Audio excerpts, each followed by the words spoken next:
जों दिनै भेरगाव जिल्ला बे गोथार बाथौ थानसालियाव दिनै बिटिआर गभर्नमेन्टनिफ्राय जितु गियान सोरां बिथांखि बे आसनिनि थ्रुयै जोङो दिनै चेक मोननो हादों।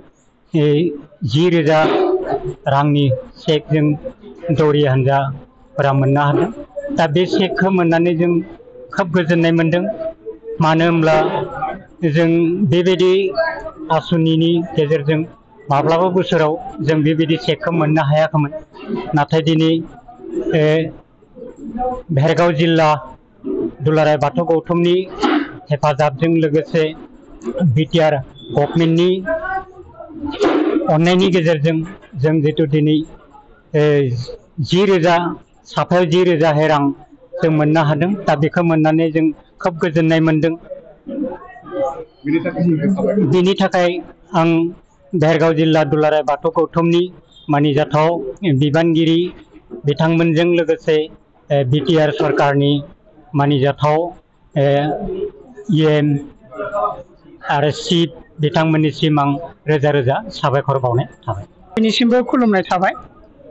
टंला बियाब बाथौ गौथुमनिफ्राय सफैनो हादों नैबे भेरगाव जिल्ला बाथौ गौथुमनि बे चेक राननाय हाबाफारियाव।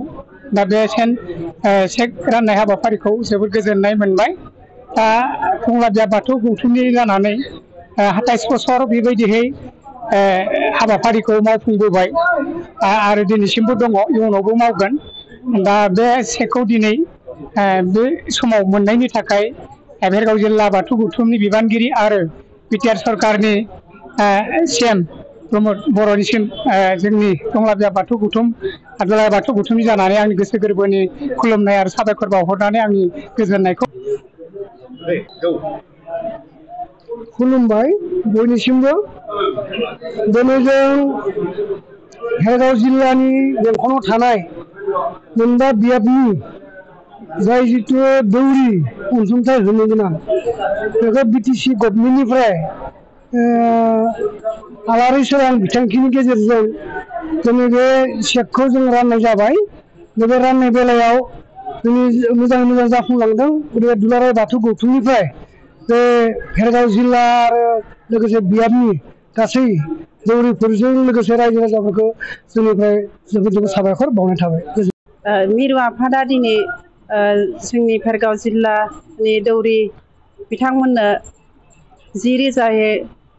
10,000नि चेक बिथांमोना जोंनो बेवहाय होफैदोंमोन। बेवहाय जोंबो भेरगाव जिल्ला दुलाराय बाथौ गौथुम माइनाव आफादनिफ्राय जों बाहागो लाफैदों। आरो दिनै जोङो बेवहाय मिरु आफादा 10,000 रांनि चेक रानना होफैनायखौ जों माइनाव आफादनिफ्रायबो जोङो गोजोननाय मोनदों। आरो जाहाथे बिथांमोना बेबायदियैनो जाहाथे मोजाङै खामानिखौ मावफुंलांबाय थागोन आरो उननि हाबाफारियावबो बेबायदिनो जाहाथे सरकारफोरा जाहाथे जोंनि बाथौ धोरोमखौ जाहाथे मदद होबाय थागोन आरो जोंनि बे बाथौ धोरोमाबो बिथांमोननि मददथिनि गेजेरजोंनो जाहाथे मोजाङै देरहासारनो हागोन। आरो जोंनि बिटिआरनि CM बिथां मानगोनां सार प्रमद बर' बिथांनिसिमबो जों माइनाव आफादनि जानानै साबायखर बावहरदों। माइनाव आफादनि लेङाइ नेहाथारि जानानै आं बेखिनिखौनो साबायखर बावनानै आंनि बुंनायखौ एसेयावनो फोजोबबाय।